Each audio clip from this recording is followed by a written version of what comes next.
ಸ್ನೇಹಿತರೆ, ನಾವು ಇವತ್ತು ಗಂಡುಗಲಿ ಕುಮಾರರಾಮನ ಜಾತ್ರೆಗೆ ಬಂದಿದ್ವಿ. ಗಂಡುಗಲಿ ಕುಮಾರರಾಮ 1327ರ ಆಸ್ಪಾಸಿನಲ್ಲಿ ಬದುಕಿ ಬಾಳಿದಂತ ಮಹಾನ್ ವೀರ. ಇವತ್ತು ಕುಮಾರರಾಮನ್ನ ಇಡೀ ದಕ್ಷಿಣ ಭಾರತದಲ್ಲಿ ನಾವು ದೇವರಂತೆ ಪೂಜೆ ಮಾಡ್ತಿದ್ವಿ. ಇವತ್ತು ಆತನ ರಾಜಧಾನಿ ಆಗಿರ್ತಕ್ಕಂಥ ಕುಮ್ಮಟದುರ್ಗದಲ್ಲಿ ಆಗಿ ಹುಣ್ಣಿವಾಗಿ 8 ದಿನಕ್ಕೆ ಇವತ್ತು ಜಾತ್ರೆ ನಡೀತಾ ಇದೆ. ಎಷ್ಟೊಂದು ವೈಭವಿತ ಅಂದ್ರೆ ಸಂಪೂರ್ಣ ಸ್ಥಳೀಯ ಬುಡಕಟ್ಟು ಜನ ಈ ಆಚರಣೆ ಮಾಡ್ಕೊಂಡು ಬರ್ತಾ ಇದ್ದಾರೆ. ಕುಮಾರರಾಮ ಎಗ್ಗಿಲ್ಲದಂತೆ ಇಡೀ ದಕ್ಷಿಣ ಭಾರತದ ತುಂಬಾ ಎಲ್ಲ ಪರಿಸರಿಸಿದ್ದಾನೆ. ಇವತ್ತು ನಾವು ಅದನ್ನ ಮರೆತಿದ್ದೀವಿ. ಆದ್ರೂ ಕೂಡ ಕುಮಾರರಾಮ ಒಂದಲ್ಲ ಒಂದು ಕಾರಣಕ್ಕೆ ಇವತ್ತಿಗೂ ತನ್ನ ಇತಿಹಾಸವನ್ನ ಹೇಳೋದಕ್ಕೆ ತುದಿಗಾಲಲ್ಲಿ ನಿಂತ್ಕೊಂಡಿದ್ದೇನೆ. ನೀವು ನೋಡ್ತಿರ್ಬೋದು, ನನ್ನ ಹಿಂಬದಿ ಇರ್ತಕ್ಕಂಥದ್ದೇ ಗಂಡುಗಲಿ ಕುಮಾರರಾಮನ ದೇವಸ್ಥಾನ. ಈ ದೇವಸ್ಥಾನವನ್ನ ವಿಜಯನಗರ ಅರಸರ ಪ್ರಖ್ಯಾತ ದೊರೆಯಾಗಿರ್ತಕ್ಕಂಥ ಕೃಷ್ಣದೇವರಾಯ ಕಾಲದಲ್ಲಿ ಈ ದೇವಸ್ಥಾನವನ್ನು ನಿರ್ಮಾಣ ಮಾಡಿರುವಂಥದ್ದು.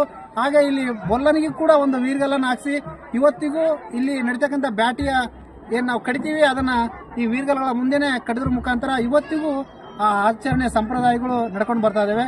ಕುಮಾರರಾಮನ ಭೂತವನ ಭವಿಷ್ಯತ್ ಏನಂತೆ ಬದುಕಿದವನು, ಅವನ ಶೀಲ ಚಾರಿತ್ರ್ಯ ಇರ್ಬೋದು, ಅವನ ಹೋರಾಟ ಇರ್ಬೋದು, ಎಲ್ಲದೂ ಕೂಡ ಇವತ್ತಿಗೂ ಇತಿಹಾಸದಲ್ಲಿ ಮಿನುಗುತ್ತಿರುವಂಥ ನಕ್ಷತ್ರದಂತೆ ಅವನ ಇತಿಹಾಸ ಇರುವಂಥದ್ದು.